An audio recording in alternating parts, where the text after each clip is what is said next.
자, 여기 계신 모든 분들, 잠시 눈을 감고 자신의 마음을 들여다보십시오. 그리고 제가 드리는 이 질문을 가슴 깊이 받아들여 보시기 바랍니다. 우리네 인생사에는 참으로 기이하고도 모순된 일이 하나 있습니다. 혹시 여러분은 그 이상한 점을 발견하신 적이 있으십니까? 우리는 길거리에서 스치는 낯선 사람에게는 옷깃만 스쳐도 고개를 숙여 사과합니다. 직장 동료의 실수에는 그럴 수 있지요라며 한없이 넓은 하량을 베풉니다. 친구와의 술자리에서는 지갑을 활짝 열며 호탕하게 베풀기도 합니다. 우리는 밖에서 만나는 사람들에게는 이토록 친절하고 예의 바르고 더할 나위 없이 좋은 사람입니다. 그런데 정작 내 생명과 맞바꿔도 아깝지 않을 나를 이 세상에 있게 해준 부모님, 나의 반쪽인 배우자, 그리고 내 피와 살을 나눈 자녀들에게는 어떻습니까? 밖에서 쌓인 스트레스를 현관문을 열자마자 가족에게 쏟아내지는 않습니까? 따뜻한 말 한마디는커녕 퉁명스러운 말투, 짜증 섞인 표정으로 그들을 대하곤 합니다. 남에게는 그토록 쉬운 미안합니다, 고맙습니다 라는 말이 가족에게는 왜 목구멍에 걸린 가시처럼 나오지 않는 것입니까? 도대체 왜 우리는 가장 소중한 사람들에게 가장 함부로 대하는 것일까요? 부처님께서는 이미 2500년 전 보리수 아래에서 깨달음을 얻으시고 이 중생들의 어리석은 모습을 꿰뚫어 보셨습니다. 불가의 경전 중 하나인 대승본생 심지관경에는 읽는 순간 등골이 서늘해지고 가슴이 먹먹해지는 구절이 있습니다. 세간의 대지가 무겁다고 하나 어머니의 은혜는 그보다 더 무겁다. 여러분, 이 땅덩어리가 얼마나 무겁습니까? 하지만 부모님이 우리에게 주신 그 은혜의 무게는 저 거대한 대지보다도 더 무겁고 깊다는 것입니다. 그렇다면 여기서 뼈아픈 질문을 하나 던지겠습니다. 과연 여러분은 그토록 무거운 은혜를 조금이라도 갚으며 살고 계십니까? 아니, 그 무게를 느끼기나 하고 계십니까? 사실 이것은 비단 부모님의 은혜에만 국한된 이야기가 아닙니다. 여러분의 곁을 지키는 배우자, 자녀, 형제자매 등 모든 지친, 즉 지극히 가까운 사람들과 여러분 사이에는 눈에 보이지 않는 장부가 한 권씩 존재합니다. 이 장부는 세상의 은행 장부와는 다릅니다. 돈이나 재물을 기록하는 것이 아니기 때문입니다. 이 보이지 않는 장부에는 우리가 그들에게 쏟지 못한 시간, 지키지 못한 약속, 표현하지 못한 감사, 그리고 끝내 베풀지 못한 용서가 빚이라는 이름으로 붉게 기록되어 있습니다. 오늘 이 귀한 법석에서 저는 여러분께 오랫동안 잊혔던 비밀스러운 이야기 하나를 전해드리고자 합니다. 깊은 산속 안개에 쌓인 고찰에 전해 내려오는 5개의 비석에 관한 이야기입니다. 이 5비석은 우리가 살아가면서 가장 가까운 이들에게 알게 모르게 지고 있는 5가지 채무를 상징합니다. 명심하십시오. 이 5가지 빚은 여러분이 살아있는 동안 갚지 않으면 절대 사라지지 않습니다. 오히려 시간이 지날수록 이자가 붙듯 불어나 뼈에 사무치는 후회가 되고 죽어서도 눈을 감지 못하게 하는 집착이 되어 다음 생, 그 다음 생까지 여러분을 따라다니는 가장 무거운 업력이 될 것입니다. 부디 오늘 이 이야기를 끝까지 경청해 주십시오. 만약 여러분 곁에 단 한 명이라도 소중한 사람이 남아있다면 이 법문이 끝난 후 여러분은 당장이라도 집으로 달려가거나 수화기를 들고 싶어질 것입니다. 본격적인 이야기에 앞서 인과응보를 믿으시고 시절인연을 믿으신다면 마음속으로 간절히 나무아미타불 혹은 내 곁에 모든 인연이 평안하기를 발언해 주십시오. 그 간절한 마음이 여러분의 탁한 마음을 가라앉히고 지혜의 눈을 뜨게 할 것입니다. 먼저 빚이라는 결자의 참뜻을 짚고 넘어가야겠습니다. 세속의 셈법으로 빚은 그저 남의 돈을 빌려 쓰고 갚아야 할 금전을 의미합니다. 갚으면 그만이고 안 갚으면 독촉을 받는 그런 것이지요. 하지만 불법의 세계, 진리의 세계에서 빚이라는 개념은 금전의 범주를 훨씬 뛰어넘습니다. 화엄경이나 여러 경전에서는 갚기 힘든 4가지 은혜, 4종은을 말합니다. 부모의 은혜, 부처님의 은혜, 나라의 은혜, 중생의 은혜가 그것입니다. 왜 이것을 갚기 힘들다고 했을까요? 숫자로 계산할 수 없기 때문입니다. 물질로 청산할 수 없기 때문입니다. 더 깊은 차원에서 불법이 말하는 빚은 곧 업의 다른 표현입니다. 내가 누군가에게 마음의 빚을 지면 나와 그 사람 사이에는 보이지 않는 끈이 연결됩니다. 이를 불가에서는 어변이라 부릅니다. 참으로 무서운 것은 이 어변이라는 끈입니다. 상대방이 괜찮아 라고 말했다고 해서 혹은 세월이 흘러 기억이 희미해졌다고 해서 그 끈이 끊어지는 것이 아닙니다. 오직 내가 진심을 다해 뼈를 깎는 참회와 행동으로 갚아낼 때 비로소 그 끈은 풀립니다. 그런데 왜 하필이면 가족에게, 가장 가까운 사람에게 진 빚이 가장 무서울까요? 법화경에 이르기를 모든 중생은 무량겁 이래로 서로 부모 형제가 되지 않은 적이 없다고 했습니다. 여러분이 지금 집에서 마주하는 그 부모님, 그 남편, 그 아내, 그 자식은 이번 생에 우연히 만난 사람들이 아닙니다. 수억 겁의 세월을 돌고 돌아 가장 깊고 질긴 인연으로 다시 만난 사람들입니다. 인연이 깊다는 것은 사랑이 깊다는 뜻이기도 하지만 그만큼 서로에게 지은 업이 무겁다는 뜻이기도 합니다. 우리는 가까울수록 경계심을 풉니다. 익숙할수록 예의를 내려놓습니다. 내 엄마니까 내가 짜증내도 받아주시겠지. 내 아내니까 다음에 돈 벌어서 잘해주면 되겠지. 내 자식이니까 말 안 해도 아빠 마음 알겠지. 바로 이 어차피라는 아니란 마음, 이 교만한 마음이 우리로 하여금 무심코 씻을 수 없는 빚을 쌓게 만듭니다. 문제는 어떤 빚은 뒤늦게라도 갚을 기회가 주어지지만 어떤 빚은 갚으려 마음먹었을 때 이미 그 대상이 이 세상에 존재하지 않는다는 비극에 있습니다. 자, 이제 수백 년 전부터 어느 깊은 산속 고찰에서 전해 내려오는 한 거상의 이야기를 들려드리겠습니다. 옛날 연대를 알 수 없는 어느 시절에 이시성을 가진 큰 부자가 살았습니다. 사람들은 그를 이원회라고 불렀습니다. 세속적인 기준으로 볼 때 이원회는 성공한 인생의 표본이었습니다. 그의 사업은 손대는 것마다 황금알을 낳았고 기름진 논밭은 끝이 보이지 않았으며 집안에는 아름다운 처첩이 가득했고 자식들 또한 번성했습니다. 거리에 나가면 모든 이가 허리를 굽혀 인사했고 집안에서는 수많은 하인이 그의 말 한마디에 벌벌 떨었습니다. 그야말로 부러울 것 없는 삶이었습니다. 하지만 이 천하를 가진 듯한 사내에게도 아무리 용한 의원도 고치지 못하는 병이 하나 있었습니다. 바로 지독한 불면증이었습니다. 밤이 되면 그는 최고급 비단 이불에 몸을 뉘고 마음을 편안하게 한다는 값비싼 침향을 피웠지만 눈만 감으면 잠을 이룰 수 없었습니다. 눈을 감으면 알 수 없는 영상들이 떠올랐습니다. 과거의 일들, 누군가의 울음소리, 설명할 수 없는 죄책감, 그리고 정체 모를 두려움이 가슴을 짓눌렀습니다. 전국의 명의를 다 부르고 용하다는 도사를 불러 구술해도 소용이 없었습니다. 그러던 어느 날 지나가던 행색이 남루한 노인이 그에게 말했습니다. 성박 30리 떨어진 깊은 산속에 돌을 깨친 고승이 한 분 계시니 그분을 찾아가 보시오. 이 원에는 지푸라기라도 잡는 심정으로 하인들을 잃고 길을 떠났습니다. 험준한 산을 넘고 계곡을 건너 꼬박 하루를 걸어서야 구름이 휘감고 있는 산중턱에 낡고 초라한 남자에 도착했습니다. 절 입구에는 낡아 빠진 승복을 입은 노승 한 분이 따스한 햇볕을 쬐며 앉아 있었습니다. 화려한 대형 사찰에 위험 있는 스님들만 보아왔던 이 원에는 실망감을 감추지 못했습니다. 저런 늙은이가 내 병을 고칠 수 있을까? 하지만 여기까지 온 고생이 아까워 억지 미소를 지으며 물었습니다. 큰스님, 제가 알 수 없는 병으로 수년간 잠을 못 이루고 있습니다. 부디 저를 구제해 주십시오. 노승은 감고 있던 눈을 서서히 뜨고 이 원회를 바라보았습니다. 아무 말 없이 그저 바라볼 뿐이었는데 이 원회는 온몸에 찬물을 끼얹은 듯 소름이 돋았습니다. 그 눈빛은 마치 이 원회의 껍데기를 뚫고 내면의 가장 추악한 비밀까지 들여다보는 듯했습니다. 한참의 침묵 끝에 노승이 입을 열었습니다. 당신의 문제는 알고 있소. 허나 나는 당신을 도울 수 없소. 이 원회가 다급하게 물었습니다. 아니 어째서입니까?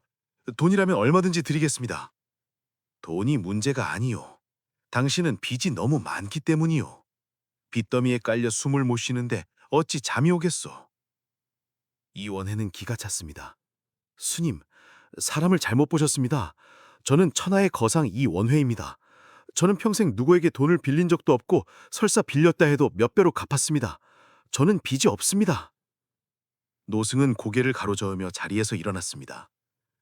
당신이 빚진 것은 돈이 아니오. 따라오시오. 노승의 뒤를 따라 들어간 곳은 기이한 구조의 뜰이었습니다. 웅장한 법당도 불상도 없었습니다. 그저 둥근 뜰 한가운데 검은 천으로 덮인 5개의 비석만이 덩그러니 서 있었습니다. 음산하고도 엄숙한 분위기에 이 원회는 마른 침을 삼켰습니다. 이것들이 바로 당신의 빚이요.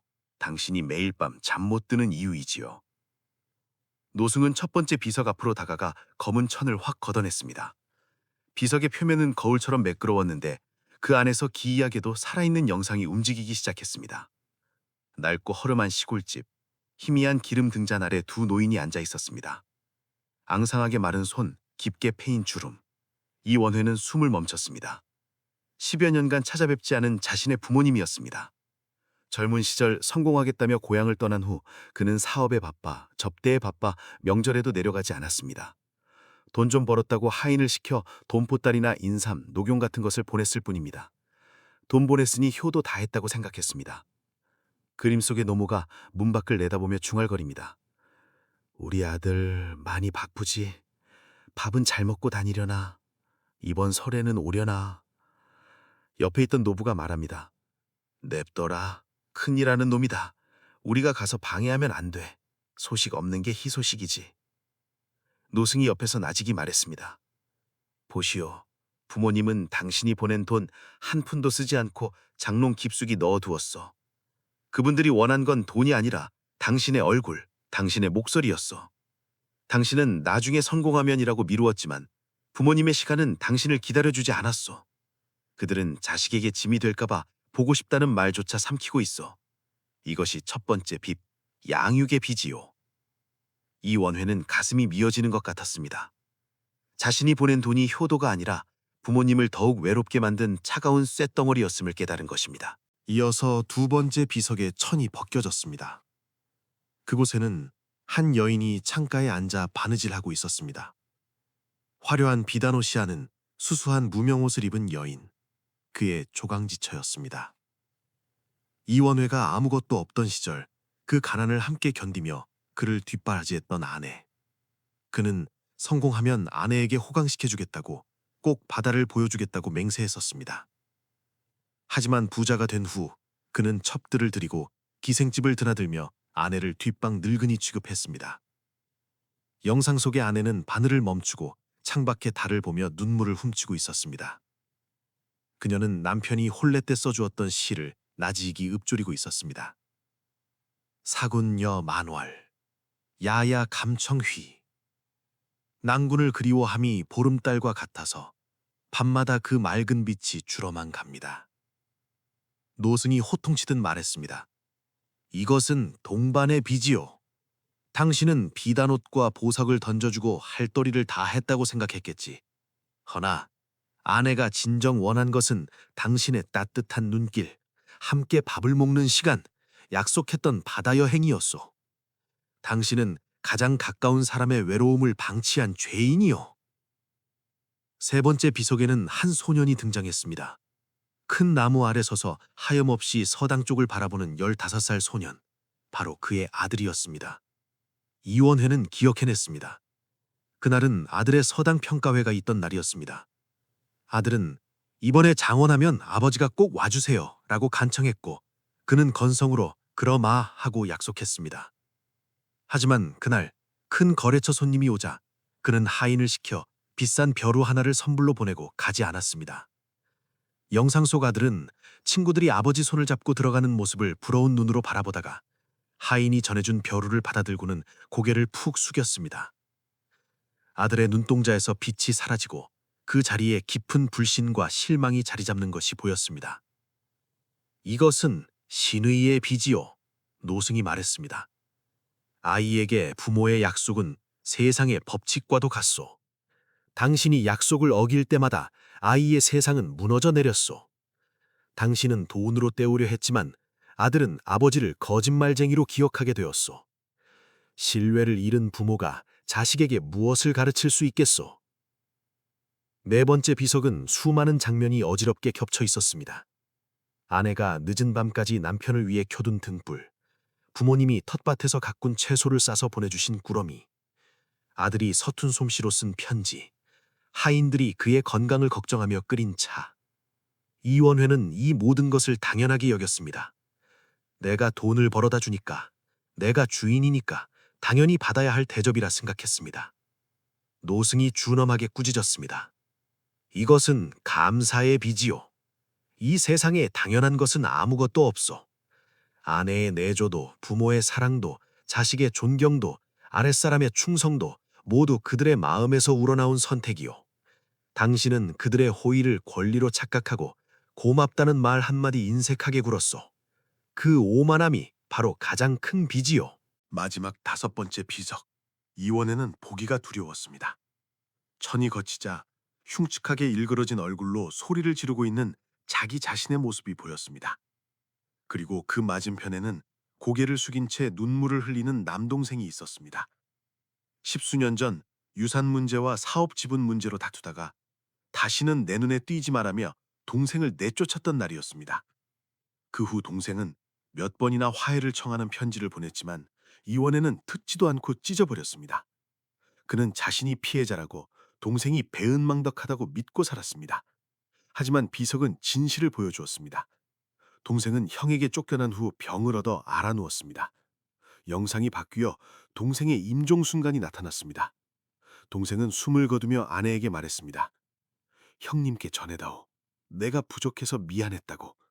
다음 생에는 형님께 도움되는 동생으로 태어나고 싶다고.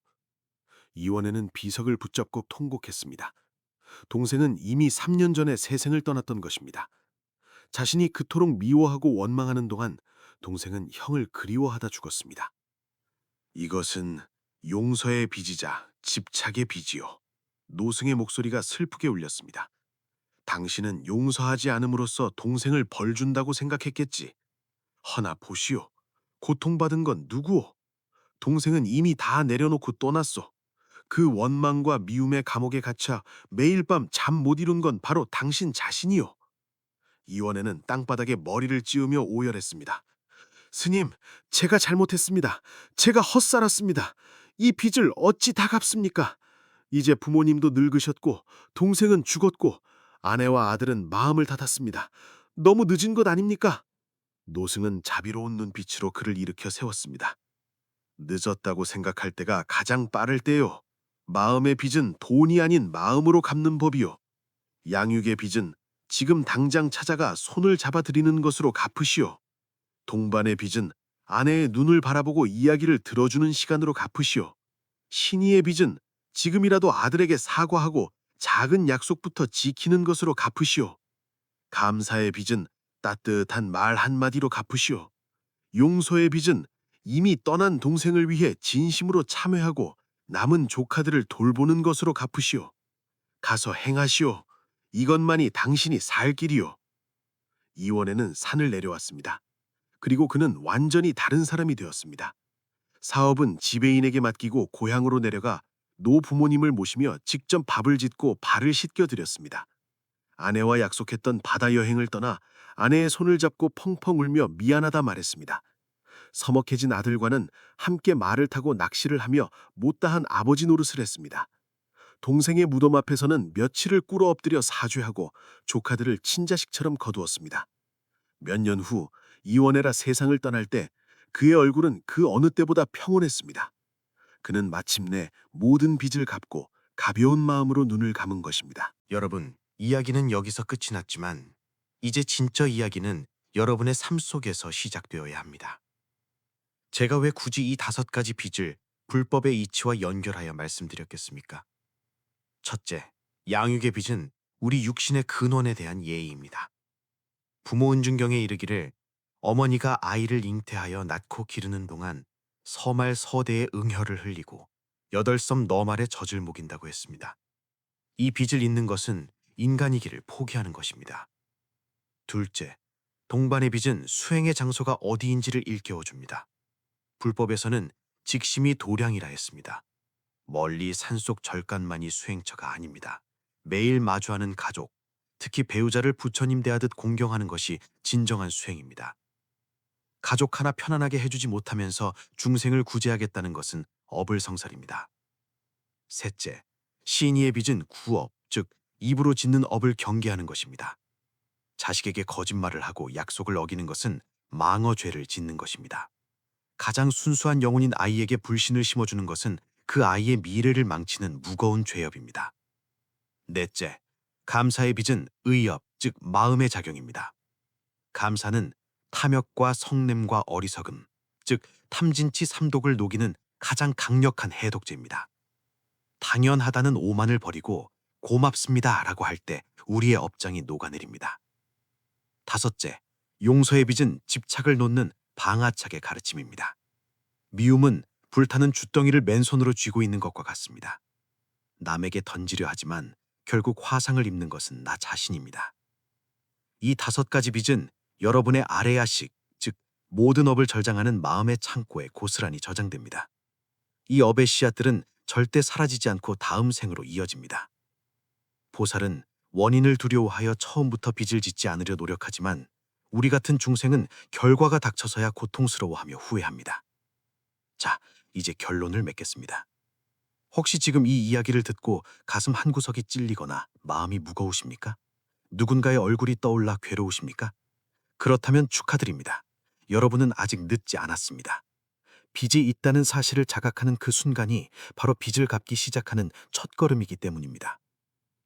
제가 구체적인 실천 방법을 알려드리겠습니다. 어렵게 생각하지 마십시오. 첫째, 부모님께 지금 당장 전화를 거십시오. 무슨 거창한 말을 하려고 고민하지 마십시오. 그저 식사하셨어요? 날씨가 춥네요. 따뜻하게 입으세요. 이 평범한 말 한마디면 족합니다. 부모님은 그 목소리 하나만으로도 세상을 다 얻은 듯 기뻐하실 것입니다. 절대 나중에라고 하지 마십시오. 부모님은 기다려주지 않습니다. 둘째, 오늘 집에 들어가면 스마트폰부터 내려놓으십시오. 그리고 아내, 남편, 아이의 눈을 1분만 지그시 바라보십시오. 그리고 그들의 이야기를 들어주십시오. 건성으로 응 그래 하지 말고 온 마음을 다해 들어주십시오. 이것이 바로 현존이자 최고의 보시입니다. 셋째, 자녀와의 약속은 목숨처럼 지키십시오. 만약 지키지 못했다면 아이를 어리다고 무시하지 말고 정중하게 무릎 꿇고 사과하십시오. 아빠가 약속을 못 지켜서 정말 미안하다고 진심으로 말할 때 아이는 존중받음을 느끼고 신뢰를 회복합니다. 넷째, 하루에 한 번 가족에게 고맙습니다라고 말하십시오. 쓰레기를 버려줘서 고맙고 밥을 차려줘서 고맙고 그저 내 곁에 있어줘서 고맙다고 하십시오. 쑥스러움은 잠깐이지만 그 감동은 평생을 갑니다. 다섯째, 마음속에 맺힌 응어리가 있다면 오늘 풀어버리십시오. 상대를 위해서가 아닙니다. 바로 여러분 자신, 잠 못 드는 여러분의 영혼을 위해서 용서하십시오. 그래, 그럴 수도 있었겠다라고 이해해보려 노력하십시오. 옛 성현의 말씀에 수욕 정이 풍부지요. 자욕 양이 친부대라 했습니다. 나무는 고요하고자 하나 바람이 그치지 않고 자식은 봉양하고자 하나 부모는 기다려주지 않습니다. 이 말이 어디 부모님께만 해당하겠습니까? 모든 인연이 그렇습니다. 인생은 무상하여 오늘 웃으며 헤어진 사람을 내일 다시 본다는 보장은 그 어디에도 없습니다. 여러분, 어떤 빚은 갚을 시간이 충분하지만 어떤 빚은 영영 갚을 기회를 잃기도 합니다. 나중에 그 사람의 차가운 영정사진 앞에서 혹은 텅 빈 방 안에서 가슴을 치며 그때 사랑한다고 말할 걸, 그때 미안하다고 할 걸 하며 피눈물을 흘리지 않기를 바랍니다. 지금 바로 시작하십시오. 오늘이 여러분이 빚을 갚을 수 있는 가장 빠르고 가장 좋은 날입니다. 오늘 이 법문이 여러분의 마음에 작은 울림이 되었기를 바랍니다. 떠오르는 그 사람에게 지금 바로 연락하십시오. 그리고 사랑한다고, 고맙다고, 미안하다고 전하십시오. 그것이 여러분의 업을 맑게 하고 진정한 행복으로 가는 길입니다. 여러분 모두의 가정에 부처님의 자비광명이 가득하여 묵은 빚은 다 녹아내리고 따뜻한 사랑만이 가득하기를 간절히 축원합니다. 성불하십시오.